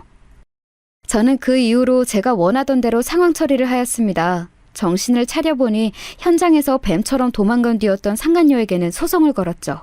자택과 직장으로 내용을 크게 보내주었습니다. 망신 제대로 당했을 거예요. 남편은 갖다 버릴까 하다가 곰곰이 생각한 끝에 일단은 이혼을 보류했어요. 왜냐하면 저에게 재혼 의사가 없기 때문이었습니다. 남편은 지금까지 줄곧 저에게 용서를 받으려고 혈안이었지요. 하지만 저는 물론이고 온갖 식구들에게 전부 투명인간 취급을 받고 있어요. 참고로 저는 아이하고 둘이서 집도 따로 살고 있네요. 시댁의 아낌없는 지원 덕분에 걱정이 없어요. 내가 진심으로 잘못했어. 이제는 진짜야. 나 모든 일을 다 후회해. 내가 죽을 죄를 지었어. 그러니 한 번만 더 나에게 기회를 주면 안 될까? 왜 또 찾아와서 난리야? 남자라면 너무 구차하게 그러지 마. 남자의 위신 다 떨어질까 봐 걱정된다. 제가 한껏 비웃어줬더니 남편이 엉엉 울더군요. 그래도 동정심 하나 안 들더라고요. 이혼은 안 한 상태이니 그 누구를 만나도 남편은 불륜일 뿐이에요. 정말 남편 같은 종자를 상대로는 지금 이게 최고의 복수 같다는 생각이 듭니다. 저는 저에게 딱 맞는 생활을 보내고 있어서 더할 나위 없이 행복해요. 친정 부모님과도 그 어느 때보다도 친밀하게 잘 지내고 있답니다.